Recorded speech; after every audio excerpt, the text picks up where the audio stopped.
Yap, retail. Oke. Retail, yap. Itu aman sih untuk kejawab Yves sama Granger, Om. Lucas, no? Nggak ada Valentina, nggak mungkin diambil Valentinanya. Nggak ada Matilda, Om. Repot, Om. Nggak ada Matilda, nggak bisa escape mudah kayak tadi gitu loh. Kayak dia masuk, sekali masuk udah ya. Iya. Selesai. Tapi ada Irital selalu ketemu dengan Granger juga nih sekarang kita lihat. Benar, match up-nya udah pasti itu ya. Udah pasti, kalau lagi Brunoan gitu ya. Kalau kemarin kan ada Bruno Granger. Nah, sekarang udah mulai shifting lagi ya. Granger ada, ya udah ada Irital juga dan Lucas. Wah, bener banget. Lucas yang diambil. Ini belum ada Matilda loh, dan Matilda juga udah di ban ya. Jadi nggak mungkin ada Matilda untuk EVOS Esports. Mereka butuh hero support. Berarti Lucas battle spellnya bisa ganti Revitalize. Aduh, itu masalahnya kurang berhasil loh. Masalahnya kurang berhasil. Kalau based on data jangan kurang skeptis berhasil untuk ya. EVOS nih. Oke, tapi kalau mereka mau ya bawa Angela, oke sih Om. Angela mid. Angela aja oke sih. Angela mid oke sih ini. Iya, Angela. Iya, Dan soalnya itu hero-nya Cloakun juga kan. bener combo sama Irital masuk, sama Joy masuk, dan ya Lucasnya punya sustainability tambahan pakai efek low wave-nya Angela gitu kan. Dan ada Alpha yang diambil, oke, hero yang aman sebenarnya untuk Lazy Esports, tipikal Philippines ya, aman banget ini untuk 3 hero awalnya. Mereka nggak mau terlalu ngambil hero-hero yang di luar dari meta juga, dan ini masih hero yang memang selalu muncul juga sih untuk di setiap kali dilepaskan gitu ya, nggak masuk ke dalam fase banning. Yap. 3 ya, sustain banget memang sih. Kayak dari alfanya. Tapi di sini alfanya adalah alfa yang mandiri ya. Ya. Karena sama juga dengan di bandnya Matilda. Berarti ya alfa bakal jalan sendirian juga. Gak ada Chow. Tigreal salah satu hero yang cukup banyak dipakai oleh EVOS Esports. Mau di ban juga kan nanti untuk last ban. Dan EXP sudah akan dibuang terlebih dahulu sekarang. Ya, Mungkin dimulai dari Fofish yang kalau kita lihat. Gatot Kaca juga ada. Parsha-nya di ban. No Parsha. Dan last ban-nya Khalid atau Gatot Kaca? oke, Khalid atau Gatot Kaca ya.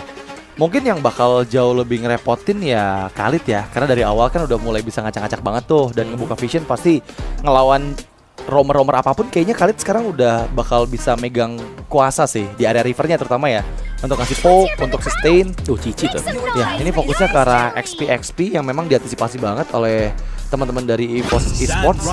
Dan ya, ini yang tadi aku bahas, Om. Ini Khalid udah hero yang sebenarnya bakal ngeganggu banget dari awal game, ngebuat rotasi dari Joy-nya nggak bakal senyaman itu loh. Padahal dia rotasi jungle nomor 1 sekarang. Apalagi kalau di screening ya.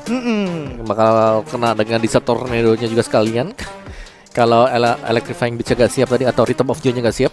Ya, Dan 2 pick terakhir buat EVOS Esports. Mid laner Vexana ada. lebih suka Angela sih tetap sih. Wah, Tetap Vexana. Vexana ada. Tigreal ada. Wow, ini aku suka dari strategi ya. Ini dia. Ini dia yang Kemarin kita Sun nantikan. Gold, sekarang ada Badang Romer. Oke. Badang full cooldown Romer. Badang full dan Romer. Memang Badang mendapatkan adjustment yang terbaru ya, yang ngebuat dia semakin enak sebenarnya untuk build item defensif juga. Jadi harusnya Badang Rom nggak jadi masalah sih untuk teman-teman dari EVOS Esports bawakan ya. Bisa. Saya cuma bisa bilang bisa. Dan Secara cancellation, konsep bisa. secara cancellation tuh banyak loh yang bisa cancel quick sandguard dari Khalid, Om. Ya. Dan efek knockbacknya kan menjengkelkan kan? Iya. Kena knockback kita ada efek-efek slow juga gitu. Wow, ini menarik nih ya. Dan yang pasti ini juga satu hal yang baru yang kembali dibawakan oleh EVOS Esports. Mereka memberikan kejutan dari setiap penampilan mereka. Yang kemarin sempat ada Sun di gold lane, dan sekarang Badang sebagai roamer harusnya untuk Tony. Dan pilihan terakhir dari Lazy Esports ada Edith. Jadi ya ini power pick banget pastinya untuk Lazy Esports. Mereka bakal kuat 5v5-nya dengan banyaknya kombinasi efektif yang bisa dibawakan, dan eksekusi yang bisa dihasilkan oleh Granger dan juga Alpha nanti. Menarik sih, karena memang kalau untuk kita bicara soal fist crack-nya dia, berarti yang nabrak gitu ya. Ya. Itu kalau kena, kalau full cooldown, begitu selesai muter, Bisa ada lagi, langsung bisa lagi. Oh iya. Iya, bisa lagi. Wah, aku belum sempat coba sih 40 dan reduction sih. 40% itu. 40% ya? 40%. Oke. Dan apakah Tapi hal harus kena tersebut ya. Harus Nggak kena ya. Ya udah, kita nunggu aja. Oke, dan kita akan segera menyaksikan match ketiga di hari ketiga ini antara EVOS Esports versus Lazy Esports Philippines. Dan ingat, siapapun yang kalah akan tereliminasi dari ESL Snapdragon Challenge Season. Jadi semoga yang terbaik yang bisa melanjutkan perjalanan mereka. Iya, tapi jelas yang terbaik ada di Badang nih. Bukan disayangin gitu. Kemarin Sun Gold, sekarang ada Seru ya Badang nontonnya, Om, ya? Romer. Strategi is the best. Iya, strategi Juara MPL season 1. Oh, bener juga ya. Pialanya masih beda tuh ya. Ada. Masih beda tapi bukan piala yang sekarang kan? Beda. Kan berubah semenjak season 3 ya? 3. Kan? Oke, back to the game. Der terlihat under condition dari Veldora. Wow. Dia bahkan harus nunggu ya, nggak bisa fast clear juga. Tapi ya, dengan Khalid, Pakbet pasti bisa menguasai area river jauh lebih aman dibandingkan dengan Badang sih. Karena ya Badang, meskipun dia menjengkelkan dengan efek sisi, tapi dia nggak punya sustainability kayak Quicksand Guard dari Khalid. Lihat tuh Badangnya udah main cooldown tuh. Emblem support pakai Inspire 5%, cooldown udah 15% ya kan. Woi, tapi inisiasi dari Spear of Alpha di bagian atas Veldora menahan semua damage yang dia terima dengan satu Vengeance. Tapi masalahnya first blood didapatkan oleh Pakbet dengan dengan satu Desert Tornado.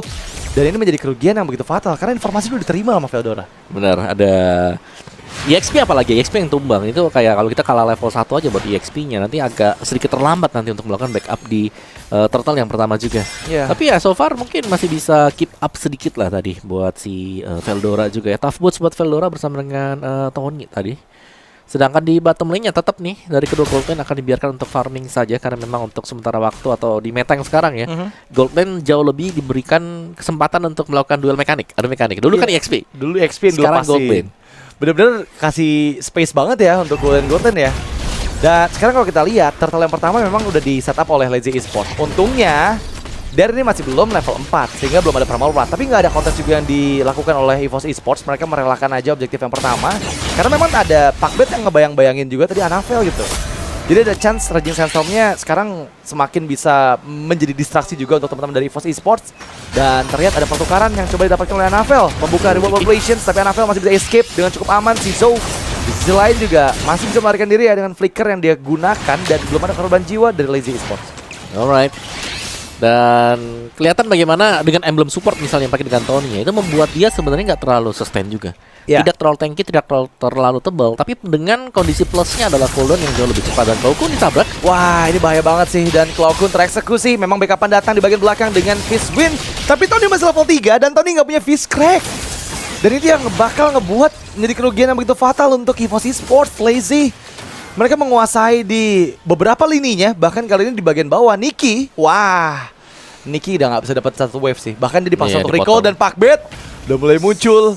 Niki kembali. Itu berbahaya banget karena sekarang ada 4 player Lazy Esports yang langsung menyergap Niki di bagian bawah. Nggak ada pertukaran sepertinya, tapi ada Anavel yang mendapatkan 2 member double kill untuk Anavel. Tapi Anavel satu hit terakhir, untungnya Anavel gercep banget buat escape. Masih bisa kabur ya. Jadi pertukaran masih bisa dibayarkan. Masih cukup unggul meskipun rugi sebenarnya karena bukan Niki nih ya. Niki yang bakal terhambat dari pendapatan goldnya juga. Tapi di top lane Veldora sepertinya berhasil untuk mengalihkan perhatian buat Dare. Di mana dia berhasil untuk unggul secara level juga ya. Sedikit dibandingkan Dare tadi. Thunderbell untuk Dare. Setup 20 second untuk turtle yang kedua juga. Sementara Pakbetnya jalan terus. Selalu jalan dengan pasifnya dia tadi, sandwalknya dia untuk bisa mencari informasi lebih juga. Dan Tony hanya bisa melihat memang. Dan meskipun ada efek knockback slow yang diberikan dari Badang, tapi itu kalau lagi sandwalk kayaknya masih normal deh jalannya. Gak ngaruh sih. Gak ngaruh sama masalahnya itu gak bisa ngebuat dia turun dari pasirnya ya. kan. Itu yang paling menjengkelkan ya kalau sampai di cancel itu animasi dari sandwalknya. Untuk turtle yang kedua nih Om, ini setup lagi-lagi lebih dipersiapkan oleh Lazy. Meskipun mereka belum ada James Punks, tapi ya EVOS juga mereka nggak bawa fighter jungle. Jadinya Anavel nggak bisa terlalu lama nih untuk megangin turtle-nya. Oke, membuka dengan Fist Crack, menangkap Dare, tapi Dare masih terlalu tanky di sana. Membuka Unleash the Beast dari sosok Veldora, dipukul mundur semua player dengan satu reward manipulations dan untungnya belum ada korban jiwa. James mau masuk dengan Spear of Alpha dan Pakbet yang dituju, tapi Pakbet Quicksand Guard di timingnya sangat tepat memakan semua damage dari EVOS Esports. Dan sekarang EVOS kehilangan turtle kedua mereka. Alright. Team fight yang cukup panjang terlihat ya, tapi ternyata masih bisa ditahan juga berkat Pakbet tadi yang punya Quicksand Guard karena dia difokuskan. Tapi itu adalah Khalid yang memang punya daya tahan yang cukup tanky. Dan lagi terjadi Quicksand Guard yang kedua. Terjadi Pakbet yang berhasil untuk mengusir Anavel, nge-buying time untuk Lazy Esports. Dan untungnya Orange Buff masih bisa diambil sama Anavel. Oke, Flash Crack kembali, tapi Tony memakan cukup banyak damage juga. Dia nggak bisa terlalu lama menahan semua damage yang diterima dari True. Langsung masuk juga, jadi stacknya lebih mudah untuk didapatkan. Dan efek slow-nya juga bisa di-trigger dari Fist Wind-nya. Itu yang akan ngebuat Badang sebenarnya enak menggunakan Thunderbell. Tapi ya kita back to the game. Kali ini memang kondisi dipegang oleh Lazy ya, tapi nggak terlalu jauh sih. Aku punya feeling juga Turtle 3 masih bisa dikontes sama EVOS sih. Alright. Memang tidak terlalu jauh memang. Veldora War-X baru selesai sekarang, ketinggalan 300 gold ya, berhadapan dengan Edit dengan satu Thunder Belt juga. Jadi defensif, ini defensive item yang dimiliki oleh Der. 50 second, masih panjang sebenarnya untuk Turtle yang ketiga. Jadi sama-sama mencari informasi dulu. Dan jauh lebih aktif ya Lazy Esports karena mereka punya Pak Bet, mereka punya Khalid untuk memberikan informasi. Dan lihat betapa beraninya Pak Bet untuk udah tinggal masuk saja ke dalam, intip. Karena dia pede, dia punya quick sand guard juga. Kalaupun di cancel nanti sandwalknya ya, masih ada quick sand guard. Quick sand guard selesai, masih ada lagi ya Raging Sandstorm untuk kabur. Dan sekarang udah mulai difokusin ke arah Nikki ya. Nikki-nya diganggu banget, bedanya 2 level om. Meskipun ya terpaut 1 level aja ya, karena kan sekarang katapultnya udah selesai dan ya level 8 Nikki-nya. Ini yang jadi permasalahan adalah Lazy, mereka nyaman banget terutama untuk si Zone-nya. Dan yang bakal jadi bahaya adalah ketika si Zoe nanti udah benar-benar bebas dapetin semua last hit dari minion-minion yang ada, itu akan ngebuat stacknya jauh lebih menyeramkan lagi nih untuk Granger memberikan deal damage dari Rhapsody dan juga Death Sonata-nya. Yep. Tapi ini standar mungkin untuk Regen PH ya. Main safe, main pasif, 2 dan 3 masih untuk Turtle yang ketiga juga. Mereka hanya akan melakukan team fight ketika diperlukan. Kalau nggak perlu ya ngapain gitu loh. Dan mereka melakukan setup terlebih dahulu juga. Veldora dipancing untuk mengeluarkan flash combo di duluan. Oh, tapi perfect turtle untuk Lazy Esports World Operations dan langsung memakan Tony seorang diri yang nggak ada backupan sama sekali dari teman-temannya. Dan Lazy, wah ini udah bisa langsung ngambil mid turret sama purple juga om. Keuntungan berlipat sini om. Sangat-sangat berganda sekali ya. Udah dapat turtle, dapat Tony, dapat apa lagi? Purple buff tadi. Udah tinggal mundur mereka semuanya sekarang dan lagi keunggulan. Setiap kali satu turtle keunggulan 1000 juga. James Punks bahkan.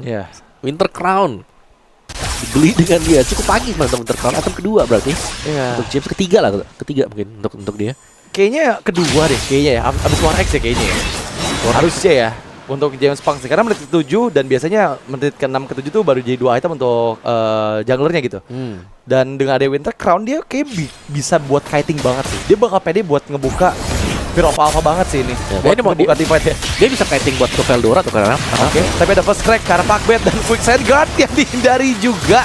Dengan Raging Sandstorm ya menjauh Veldora membuka Unleash the Beast tapi nggak ada korban jiwa dari Lazy Esports. Sudah mulai lead semakin jauh lagi, 3000 gold di sana dan pegang. James Punks masuk di bagian belakang, lihat dia punya Winter Crown, dia pede untuk masuk kayaknya, tapi reward manipulations dan juga Spear of Alpha, kombinasi skill yang dilakukan oleh Lazy Esports membuat momentum James Punks. Winter Crown-nya menyelamatkan nyawa dari aggro turret, bahkan Dare juga masih available, dia nggak terpick off. 3 member hilang dari EVOS dan juga turret di bawah. Ya ini selalu sih ada team fight yang terjadi. Lazy Esports mereka menang team fight, mereka mendapatkan objektif juga. Dan bahkan Chov punya punya item ya, ada Blood Wings tadi yang sudah selesai untuk Chov Skirt-nya. Sangat terlalu jadi nih kalau kita ngelihat bagaimana efek-efek dari Lazy Esports itu sendiri. Dan bahkan Anavel dia punya Joy tapi dia nggak bisa masuk sama sekali. Itu yang bakal jadi PR sih karena Joy-nya mau masuk juga gimana ya om ya. Ini banyak yang bisa nangkep dia loh sejujurnya ya. Karena mungkin dari Yves aja ketika gagal dieksekusi instan, dia ngebuka reward manipulations yang dimana Joy udah nggak punya Rhythm of Joy, bakal kena banyak Pokemon damage juga. Ya karena gak ada Matilda. Gak ada Matilda baik lagi kan. Untuk menyelamatkan dia ya. Ini udah perfect objektif dipegang kayaknya. Oke, Fast Crack diaktifkan dan ya masih dapat leder ya. Lord yang pertama. Lihat gimana di bagian belakang James Park megangin 3 player dengan 1 Spear of Alpha. Dan sekarang mencoba untuk mencari target selanjutnya karena Nikki udah hilang. Nikki positioningnya sangat-sangat bisa digapai oleh Alpha yang tadi membuka Spear of Alpha. Dan bahkan Fishbreak tidak sanggup untuk menyelamatkan teman-temannya juga sih tadi. Lihat Pak Baitnya selalu masuk, selalu berhasil untuk memberikan zoning. Ada James tadi yang kita tahu punya Winter Crown. Jadi bakal bisa men-trigger apapun yang bakal dilepaskan oleh EVOS Esports. Pak Bait Blade Armor selesai. Tambahan extra defense yang berhadapan dengan Nikki. Ada Radiant Armor buat Tony, Oke, memang punya defensive item. Tapi apakah cukup sekarang untuk berhadapan dengan physical damage seperti Zizo? Tapi aku jadi agak bingung sama badannya ya. Ini kayak belum terlihat fungsinya jadinya. Lebih gak bisa gak sih? Udah gak jalan gitu loh. Udah gak jalan ya? Mungkin gak jalan. Kalau misalnya lagi owning oke ya. Cuma ini lagi kondisi under jadi gak bisa buka. Kan ini kan bagusnya dibuka. Benar, jadi kayak nggak jalan strateginya. Dan reward manipulations yang bagus banget dari Chop Skirt yang langsung mengunci ya Dimana sekarang udah ada satu katapult yang mempermudah juga untuk Bester didapatkan. Raging Sandstorm untuk defensif di bagian belakang masuk ke Anafel dengan satu electrifying beat, 2 yang berhilang dari Lazy Esports, dan itu menjadi keuntungan karena overextend yang dilakukan oleh Lazy. Akhirnya Anafel melihat celah untuk membongkar semua player Lazy Esports. Yap, masih ada kesempatan jelasnya untuk EVOS Esports, tapi mereka sudah kehilangan satu bottom base turretnya, jadi mereka harus lebih bersabar dulu ya. Karena lordnya juga ada di bagian atas, jadi di bagian bawah harus lebih dipanjangin lagi lane-nya. Ya. Melihat bagaimana itemnya juga nih ya. 4X, Winter Crown udah punya Queen Swing sekarang. Pak Bet, lagi-lagi nih Quicksand Guard. Wah, dikejar. Flicker. Oke, nggak apa-apa ya. Soalnya Anafel juga udah berhasil ngejar sampai dalam itu. Dan jujur, dari 5 player masing-masing tim ya, ini Anafel doang yang leading gold loh, di atas dari James Punks ya. Karena lagi-lagi Joy dari Anafel, baik sekali dari tadi belum ter-pick off juga selama 11 menit game berjalan. Sementara semua player dari EVOS ini masih under condition. Jadi ya benar-benar tertinggal banget sih dari segi itemsnya. Apalagi untuk Nicky dan juga Zizo ada perbedaan 1000 gold lebih tadi, yang menandakan bahwa ada satu item harusnya yang udah di-build lebih banyak dibandingkan dengan Nicky dari Zizo-nya. Ya, tapi ketika kita selalu melihat bagaimana Pak Bet ini masih menyimpan flicker sedemikian lama loh. Iya.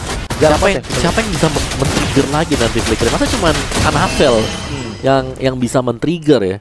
So let's see, karena 20 second untuk Lord, Enhance Lord yang akan spawn sebentar lagi untuk Lazy. Oke. Lihat bagaimana bagian topnya juga dibiarkan saja untuk menjadi mengisi pasif dari Edit ya, dipegang dengan Dare. Full pasif kalau mau Primal Ride akan jauh lebih menyakitkan nantinya, dan Pak Bet kembali melakukan zoningan. Tony punya satu buah anti kuiras tadi, serangannya Radiant Armor yang dibeli dengan dia juga. Oke. Cuman ini memang Yves-nya ini cukup merepotkan karena bisa membuka juga dengan Void Crystal dia tadi, memberikan informasi yang cukup besar bagi Lazy Esports. Iya, dan aku ngelihatnya Vengeance dari Lucas Veldora ya, mungkin nggak akan se-efektif kalau ngelawan hero lain selain dari Granger sih. Karena kalau ngelawan Granger kan ya emang bisa mantuin damage ya, tapi kayaknya kalau hero-hero yang basic attack yang tinggi gitu itu bakal lebih sakit lagi kan. Kayak contohnya ngelawan sama Iritel gitu. Jadi Vengeance tuh bener-bener worth it banget untuk dipakai gitu ya. Dan sekarang aku belum ngeliat juga nih Veldora bisa untuk menekan lini belakang dari Lazy Esports, karena ya bakal sulit banget nih, terutama untuk di Lord kedua nih Om, yang akan diberi konten seperti ini. Ya, tadi ada flicker yang berhasil di-trigger juga. Wah, masalah tertangkap dengan kombinasi Unwater Chatter. Tadi langsung menghilang. Memang tercatat sudah James Punks ya. Timing yang begitu tepat dari Terasguard. Tapi lihat gimana Pakbet masih menari-nari, double kill di Secure Zizo. Dan kali ini 2 melawan 3, tapi Anafel Electrifying Beats yang menjadi satu timing yang tepat untuk bersih-bersih semua player Lazy, karena hanya menyisakan Dare seorang diri. Wow, tadi Anafel menerjang ke belakang dan berhasil mendapatkan 2 juga sekaligus untuk mengusir pemain-pemain Lazy Esports agar tidak mendapatkan Lord tadi, dan EVOS Esports secure Lord, leading goldnya sekarang meskipun tidak jauh ya, tapi at least sekarang mereka bisa membalaskan dengan mengambil turret yang dimiliki oleh Lazy Esports. Cabut satu demi satu dulu nih, karena gamenya ini bakal cukup panjang nih batunya. Iya, tapi harusnya sekarang ini udah ada keuntungan tentang EVOS Esports ya, karena Lazy udah nggak ada gold advantage lagi. Dan itu berkat satu momen tadi sih. Memang ya, tadi 4 lawan 5 loh di awal, karena Tony-nya udah langsung hilang kan. Dia nggak bisa menghindar dari Earthshatter sama Onward, dan dibuka dari manipulation juga gitu. Dan follow-up cepat juga dari Zizo. Dan sekarang kita lihat nih, udah mulai sedikit demi sedikit di-lead sama EVOS ya, dari semua playernya. Yang tadi sempat cuman Anafel aja, sekarang udah mulai ada Klaukun juga yang udah leading dari seorang Chovskirt. Dan Lord Enhance ini harus dibayang-bayangi sepertinya, jangan sampai dilepaskan gitu aja. Veldora membuka Unleash the Beast dan memaksakan untuk setidaknya Lordnya bisa charge dulu nih ke arah best top lane dari Lazy Esports. Ya, tapi cuma dapat damage dari Lord Charge ya berarti ya. Iya. Karena di luar tadi full stack Primal Rite tuh yang dipakai. Jadi sengaja memang keluar untuk bisa memberikan damage yang besar dengan edit. Tapi Chov, tadi sayangnya memang waktu sebelum teamfight terjadi dia udah pakai flickernya dulu. Iya. Jadi waktu dia buka reward memang gampang banget untuk bisa ditangkap. Spear of Alpha-nya barusan ke-trigger sama James Punks loh. Ketika dia mau coba nangkap Anafel ya. Kiting yang baik dari Anafel ngebuat sebenarnya itu kalau mau coba dipaksain lagi, ini ada 5 ultimate yang aktif harusnya dari teman-teman EVOS Esports, kecuali Veldora mungkin yang masih nunggu pasifnya dulu. Sementara dari Lazy tadi udah nggak ada Spear of Alpha. Tapi mereka mau bermain disiplin, nggak mau terlalu overcommit juga karena cukup berbahaya ya main di dalam area high ground, apalagi ketemu sama Yip gitu. Yap, jadi harus lebih ya super sabar lah ya. Lawan Yves, di mana Yves positioningnya harus bisa dibongkar dulu, dipancing keluar, jangan sampai nyaman di belakang dan teman-temannya bisa melakukan teamfight di dalam area dari real world manipulation. Dan Pak Bet kembali nih menjadi salah satu tumpuan sebenarnya untuk Lazy Esports karena sebagai barisan paling terdepan dia adalah pemain yang cukup jarang bisa di pick off. Selalu ada timing di mana dia sempat untuk menggunakan quick sand guard dan bahkan raging sandstorm seperti tadi. Iya. Dan terlihat dari gold leaderboard kali ini Nicky udah mulai nyusul Sizo ya, dan itu adalah kondisi yang sangat-sangat dinantikan pastinya untuk user-user marksman yang ada di late game, contohnya kayak Retail ya. Karena sekarang dia udah punya daya dobrak baru nih untuk head to head dengan Ranger dari Sizo yang dari tadi udah leading banget. Dan keuntungan Lordnya, lihat gimana perbedaan langsung tercipta ke tangan dari EVOS Esports yang tadi sempat under condition, sekarang udah mereka leading lagi dan udah mulai berani harusnya maju-maju ke dalam teritori pertahanan dari Lazy Esports. Yep. Dan bahkan dengan Lord yang akan spawn sebentar lagi ini belum ada yang bakal setup pertama kali ya, karena secara positioning di mapnya ini masih sangat-sangat jauh sekali juga. Dan ada perbedaan untuk Lord spawn yang dulu dan yang sekarang. Ya. Yang sekarang itu lebih ngeselin karena kayak kita harus nunggu bener-bener time-nya selesai plus 5 detik baru dia spawn. Baru bisa di-hit ya. Baru bisa di-hit, bener. Jadi itu sebabnya kenapa kita ngeliat waktu mau selesai pun mereka masih cukup jauh gitu loh. Benar. Oke, tapi Lord yang ketiga nih kali ini memang udah dipegang banget sama Navel ya. Oke, di bagian belakang terlihat Outshatter Raging Sandstorm yang berhasil dihindari oleh Navel, dan bahkan Navel mendapatkan Lord serta dua member hilang dari Lazy Esports. EVOS mereka mengaum dan kali ini double kill di tangan dari Veldora, menyisakan dua player dari Lazy Esports. Dan mampukah Lazy Esports bertahan? Tapi somehow Cloud9 menahan banyak damage dari Rhapsody-nya Sizo dan menjadi pertukaran 1 tukar 3. Ya, tapi masih oke sih ya karena mereka dapetin Lord juga. Dan bahkan ini Lordnya bisa dikawal untuk di area topnya. Dan tadi Tony berhasil untuk masuk dengan sangat baik dengan fist break dia dan melepaskan fist crack-nya juga. Jadi ada dua team fight yang terjadi tadi, dan dengan team fight yang terbelah seperti itulah EVOS Esports berhasil untuk mendapatkan point kill, terutama dengan Unleash the Beast dari Veldora. Iya, tapi kali ini udah Lord yang enhance yang akan membantu untuk mendobrak base turret atas tidaknya ya. Anavel sudah mulai masuk kembali dengan Rhythm of Joy. Activate Beat diaktifkan. Mereka nggak mau terlalu greedy karena ternyata nggak ada 3 wave minion yang mendorong ke arah base dari Lazy. Manajemennya nggak berjalan karena ya ada 1 wave saja di atas Om. Iya, ya mau gimana ya. Kayak memang kan lumayan terlambat juga sebenarnya, kayak ada yang terpick off tadi seperti Cloud9-nya, jadi mereka harus nunggu. Dan ya pada akhirnya di sini ya kita melihat situasi yang cukup berimbang terjadi antara EVOS Esports dan juga Lazy Esports. Sama-sama hilang satu base turret, bedanya yang satu di top, yang satu di bottom juga atau di area bagian bawah. Dan dengan full item yang sudah hampir selesai bagi kedua tim ini, base damage yang dibutuhkan untuk EVOS Esports kayak waktu di early tadi, waktu Nicky-nya lagi di geng dia dapetin 2 point kill untuk nutup nih ya, ngejar gap-gapnya dari tumbangnya si Nicky. Terus tadi juga waktu ada tim fight di Lord yang terjadi juga demikian. Dan spawn untuk Lord Evolve ya ini ya, itu ada di area bawah, jadi memang cukup menguntungkan buat EVOS Esports sekarang. Mereka bisa coba buat dorong di lane jauhnya dan di lane atas, apalagi sampai dengan 10 detik sebelum kemunculan dari Evolve Lord. Ini masalahnya Lordnya masih lama ya, 1 menit lagi kan. Di menit 19.30-an nanti baru bakal muncul. Dan sebenarnya masih punya spare waktu banyak sih dari EVOS ataupun Lazy kalau mereka mau coba sesuatu gitu ya. Tapi kayaknya mereka bakal coba main bener-bener stay on the textbook aja, bener-bener mau coba yang seaman mungkin aja dulu, karena bakal sangat fatal kalau misalnya sampai ada kesalahan sebelum Lord yang keempat nanti muncul. Dan itu yang dilakukan oleh Lazy juga gitu, mereka nggak mau ada sesuatu yang merugikan. Tapi lihat bagian atas, setidaknya gimana caranya manipulasi minion ini berhasil dilakukan oleh Lazy. Karena mau nggak mau, kalau mereka nggak berhasil melakukan manipulasi, di atas tuh bakal ngedorong terus Om.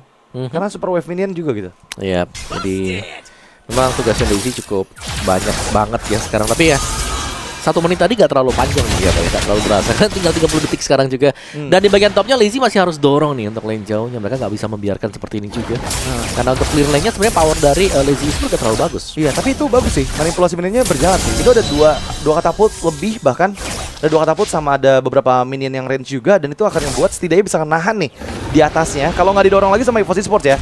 Dan sekarang kondisi 5.000 gold nggak jadi patokan untuk EVOS bisa menang mudah di kontes Lord yang keempat, karena ingat banyak efek sisi yang bakal sangat merepotkan sekali ke arah teman-teman dari EVOS. Dan Tony yang membuka Visions, chop skirt yang terekspos di bagian Smack L, tapi ada conceal play yang dilakukan. Tony mencoba untuk menangkap, dan itu dia face crack, tapi Legend Settlement dibuka balik, gagal untuk bisa hidup. Chop skirt dieksekusi dengan begitu cepatnya, pertukaran dengan Nicky yang meloncat juga ke dalam pertempuran. Tapi kali ini lihat gimana Winter Crown mencoba untuk menghindar. Cloud9 nggak bisa diselamatkan, bahkan ada 2 tukar 3 yang tercipta, tapi double kill untuk Veldora. Bahkan looking for wipeout karena Dare satu-satunya member yang tersisa dari Lazy Esports yang juga turut dilucuti oleh EVOS Esports. Dan ini dia EVOS yang sudah mulai mengaum. Ya, 4.000 gold difference yang langsung terjadi dan bahkan mereka bisa mencoba untuk melakukan one straight push untuk mengamankan game yang pertama. Tapi apakah waktunya sempat karena yang paling dekat adalah Chovscourt. Dan kalau dia spawn bisa nge-clear cepat juga.